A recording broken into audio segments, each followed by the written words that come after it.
Welcome, everyone, to this briefing brought to you by the Israel Defense and Security Forum, IDSF. In Hebrew, our name is Apitronistim. IDSF is a leading Israeli organization advocating for strong national security to defend Israel. We've been missing these briefings over the past few days. We were on a little bit of a hiatus, but now we are back. So thank you to all of our viewers and supporters for tuning in, whether you're watching live on Zoom, whether you're watching on YouTube. It's a great pleasure to be joined today by the founder and chairman of IDSF, Brigadier General Amir Avivi. General, thank you so much for joining. My pleasure, Moshe.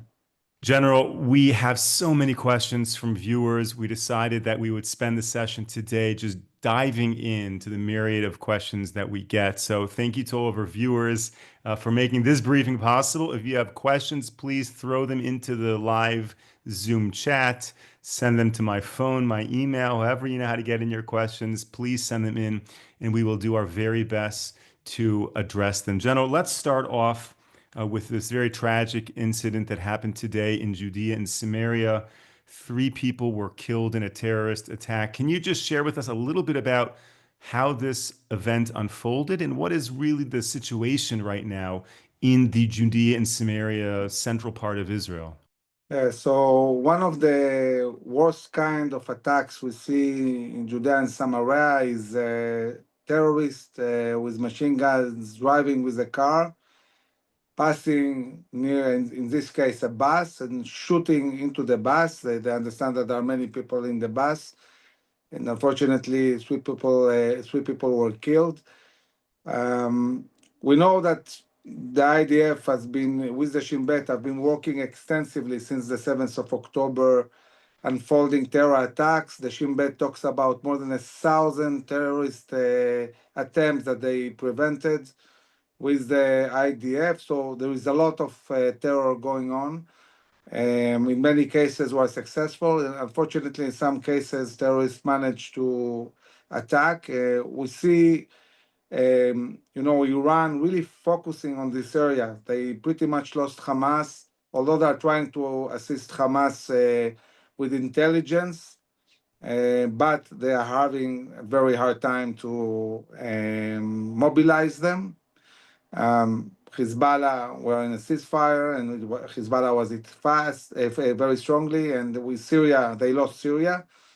So really what Iran is doing is focusing on one hand on the Houthis, and on the other hand, trying to ignite the terror in Judea and Samaria and smuggle weapons through Jordan and the Jordan Valley to this area. And we see even the Palestinian Authority now fighting for its life, and they launched a big operation in Jenin, not very successful, but they're fighting Hamas and Palestinian Islamic Jihad, and not because they want to defend Israel.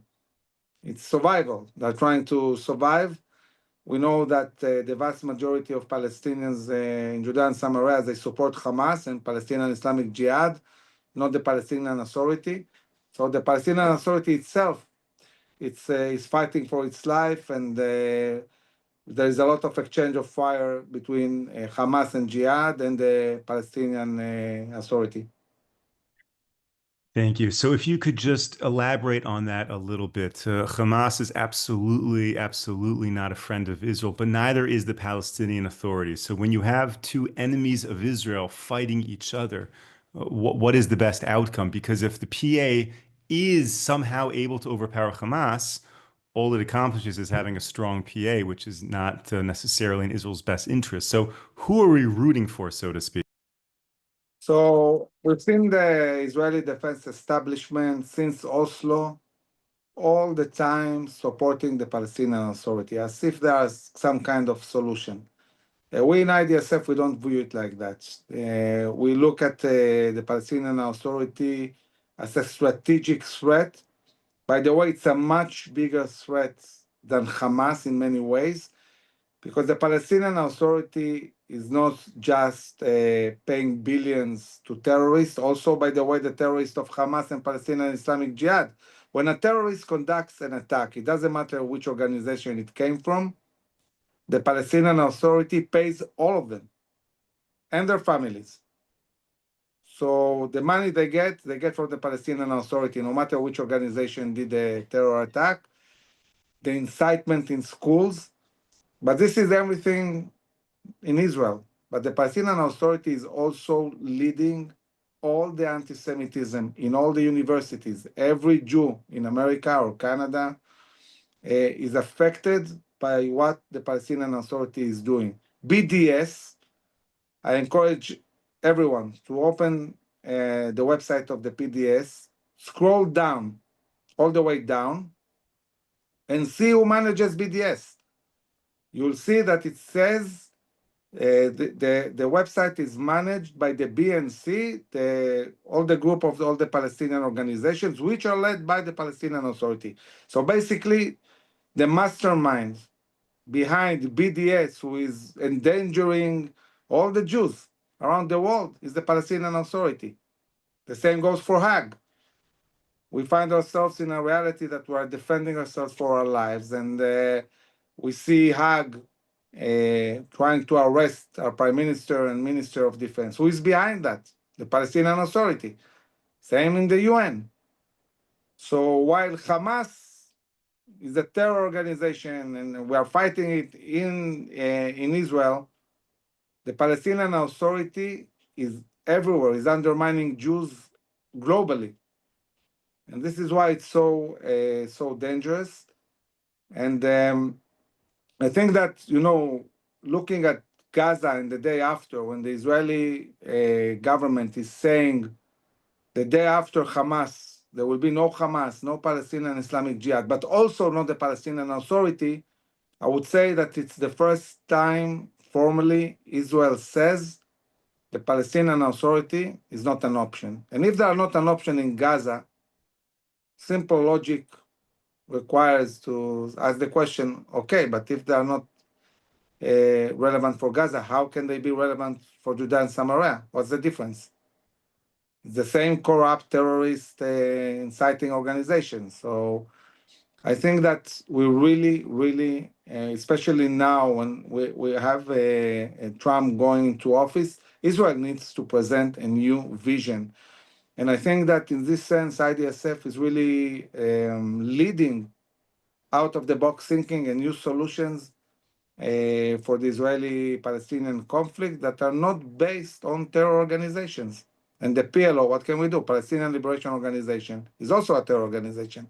And this is why they are behaving the way they are. So, looking at what Israel currently does for these terrorists, you have an Arab in Judea and Samaria, and I'm trying to be precise in my language and not call him a Palestinian because we'll have a lot of viewers call me on that. So, an Arab in Judea and Samaria commits a tragic event, as happened today near Kidumim. If he's apprehended by the IDF, he'll get thrown into an Israeli prison wherein he gets more training and radicalized by Arabs. And then the IDF destroys his family home, but none of this seems to really change the direction, the trajectory of Judea and Samaria. So, other than kind of the international picture, what would you say is the solution in Israel proper to stop this whole cycle? So I think it all starts with education. I mean, the reason why there is endless amount of terror and it's not stopping is because all the organizations, especially the Palestinian Authority, are inciting in kindergartens, in elementary school, in high school. They are building a generation of terrorists. And some of them, when they go out of school or even before, they decide, to join different organizations, whether it's Hamas, Palestinian Islamic Jihad, or the Fatah. But they are all educated basically under the umbrella of the Palestinian Authority. So you really need to get rid of these organizations and make sure that you have a local leadership that changes the basic education. If you don't do that, nothing will change. They will continue creating more and more terrorists. This will be ongoing. This is the way the society is educated. And on the other hand, you need to really exercise full control, talking about security, and dismantle completely this terror infrastructure inside the cities. What we're doing now in Gaza, we'll have to do also in the Arab cities in Judea and Samaria. We'll have to go in and really dismantle all this terror infrastructure. But if we don't deal with the basic education, nothing will change. Now, they're not fighting us because of they are despaired and they don't have a future. They're fighting us because of hope. They really believe they can destroy us. So we have to bring an end to this discussion, and I think in this coming years, apply the Israeli law over all areas controlled by Israel. The area C, mostly, it's 60% of Judea and Samaria, and apply it in the areas that are in the Israeli responsibility, because if we apply the Israeli law on Arab cities, they will become Israeli citizens. We want them to have some kind of self-governance, but not a state. There are many, many solutions. Some of them we discuss in our website and book, like city-states, Emirates. There are different solutions. But we have to present a vision of, on one hand, how can we secure Israel? It cannot be done without applying the Israeli law and bringing millions of Jews to Judea and Samaria to live there. On the other hand, we need this self-governance in these areas, and this is the way we can cope with not needing to annex millions of Palestinians or Arabs into Israel. And there are solutions. It's not something that cannot be done. There are definitely solutions, and Israel needs to set the tone and really push a very clear vision.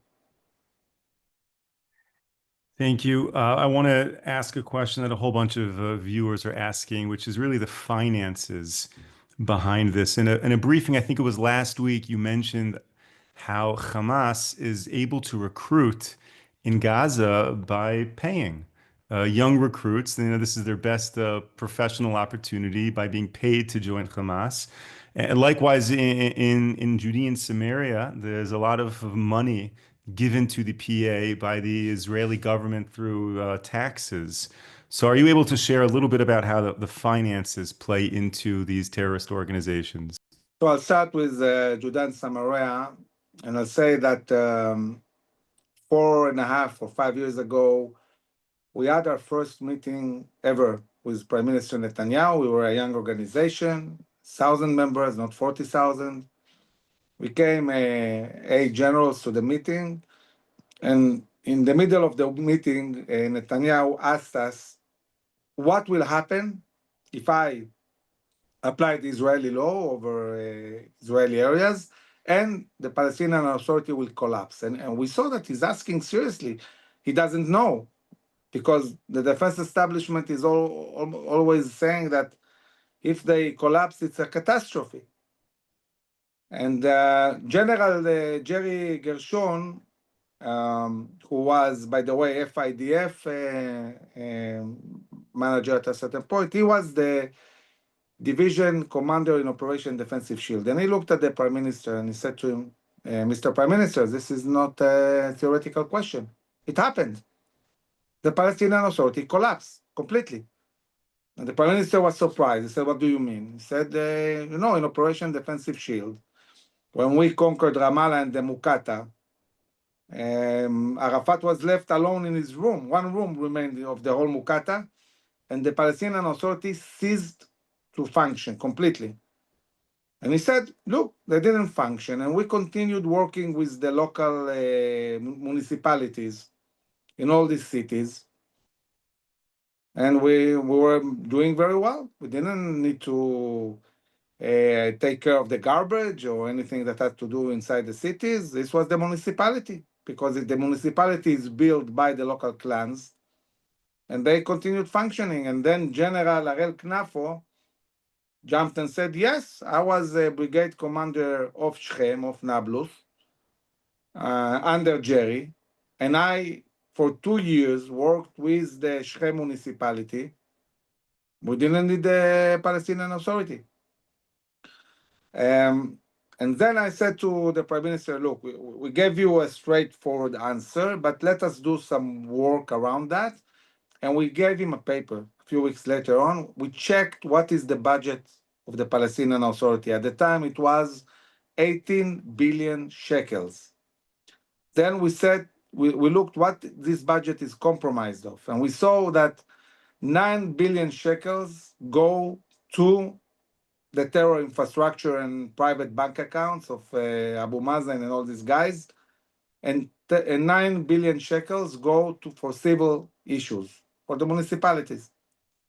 And then we checked how much taxes Israel is collecting from them.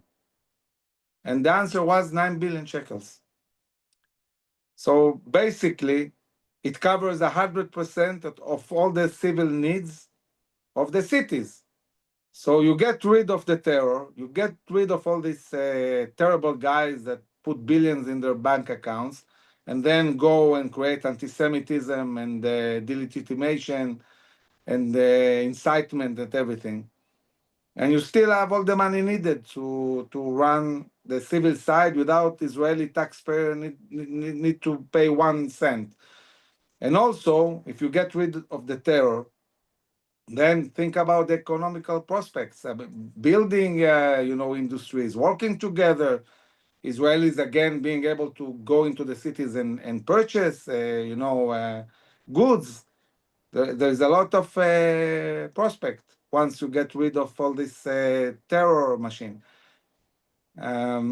So I think that I would say that probably one of the biggest impacts we in IDSF are doing in Israel now is changing 30 years of a certain mindset that keeps all the time Israel kind of married to this terrible, terrible organization, the Palestinian Authority.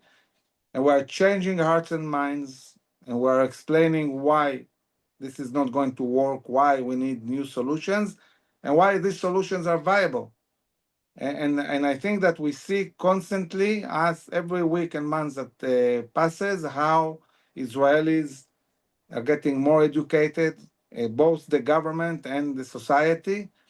And this hearts and minds process will be very important and dramatic when in the coming year or two, there will be a serious talk about applying the Israeli law in vast areas in Judea and Samaria and pushing a new solution. We'll have a very, very important role in this process. General, do you think that the Arab population in Judea and Samaria, the clans, do you think they want to be under Israel law, or do they prefer to be under the PA or even Hamas? So again, I want to emphasize, we're not talking about Arabs being under the Israeli law in the designated areas for them. We're talking about applying the Israeli law on Area C. This is Israeli area. But having said that, in any survey you will do in this area, most of the Arabs will want to be Israeli citizens. They will much rather, they think about it, they meet everyday Israeli Arabs because Israeli Arabs trade daily inside their cities. And they see what kind of life Israeli Arab have and what is living in a democracy and studying in top universities and so on, and what kind of life they have. Of course, they want to be Israeli citizens. We don't want them to be our citizens. We want them to have self-governance. We don't want to change completely the way the Israeli society looks. We want a big majority of Jews. So I think that what is interesting about the clans is that they definitely want to be independent. They detest the Palestinian Authority. And also these terror organizations, they're challenging them, they're humiliating them, they're taking their leadership. And the cities, the clan leaders, they want to rule the cities. They don't need the Palestinian Authority or Hamas or Palestinian Islamic Jihad. And we need to help make this happen. Enable them to control the cities. Clans, it's families. The head of the family wants the whole family to be loyal to him. what endangers loyalty in a family is radicalism, is religious radicalism, and this is why they tend to suppress this. And this is good. We don't want radicalism in this society. We want something that looks like the Emirates, which is a much more moderate and modernized place. So this is the challenge. Now in Gaza at the moment, Hamas in the last 2 months is rebuilding itself. It's not good news. It's rebuilding itself faster than we are destroying them because we keep bringing in huge amounts of aid. They are taking this aid and they are making money out of it, at least 50 million shekels a month. They are hiring people to fight. They recruited thousands of new terrorists, very young, 16, 17. And they also threaten them that if they won't fight, they won't give food to their families because they're controlling the food. Now, we gave a solution to the government and the army. We told them how they can detach Hamas from the humanitarian aid by creating what we call humanitarian bubbles, areas where you can bring the citizens that will be controlled security-wise by the IDF, and there they will be able to get humanitarian aid with the international organizations, but no Hamas. Hamas won't be able to reach these points, and then Hamas won't get the aid. They will get the aid. And we're now really fighting fiercely in the media and meeting with the relevant people to push this plan. I'm hoping that also when the new administration will start, there will be more understanding that if we don't change the policy with the aid, this war is not going to end. It's going to continue for years. The only way to end fast this war is to change a policy with the aid and do it differently in a way that will bring a collapse to Hamas. This is also what will help us bring the hostages. Until January, Hamas was willing to release hostages a year ago just for gas, for gasoline. And then when we were coerced to give a lot of gasoline and humanitarian aid, we lost the main tool we had to make Hamas release the hostages. This was devastating for the hostages, and this needs to change in order for us to bring the hostages back and also to destroy Hamas as a governmental and military entity. So we'll see now whether Hamas is willing in the coming 2 weeks to have a hostage deal. If they do a hostage deal, it will be the best hostages they can get. And if they wait to the 20th of January, I think everything will change and there will be a completely new situation, and then we'll see where this is going. And I hope this will go towards the destruction of Hamas. Looking at that possibility of withholding provisions, withholding that international aid, do you think that Israel would be pressured by the international community not to engage in such a plan? Or as long as there's the blessing of the U.S. administration, the international community can yell and scream all they want, but Israel would be strong on that issue? It's only about the US, because at the end of the day, it doesn't matter what declarations different countries do. What matters is what happens in the UN Security Council. And if the US supports Israeli policy and they defend us in the Security Council, that's it. This is what will determine what will happen. Now, I think that what I'm saying here is also favorable to the Gazans, because look what's happening now. The Hamas is stealing their food, is selling the food for overpriced amount of money. It forces them to fight. They don't want to fight. They tell them if you don't fight, your family won't get food. They send 16 years old kids to fight with the IDF. This is crazy. So the only way to stop this is doing a siege. Now, in a siege, it's not that you tell the people don't eat, die. No, you tell them, listen, you can get all the food you want. You simply need to surrender and come to us, and we give you food. It's not that we are not going to give food at all, but you need to give up and come to the places we designate to you, and you'll get food. And that's it. Brigadier General Amir Avivi, thank you so much for sharing all of this with us. Thank you to all of our viewers who are sending in so many questions. It's really helps us guide these conversations. If we did not get to your question today, we will try our very best to get it into a future briefing. And as always, you can email your questions in. You can send them to us to make sure that we speak about issues that are relevant to you. Thank you to all of our viewers and supporters for tuning into this briefing. We will be back with you tomorrow, 10 a.m. Eastern Time, 5 p.m. here in Israel. Until then, stay safe, stay strong. Take care, everyone.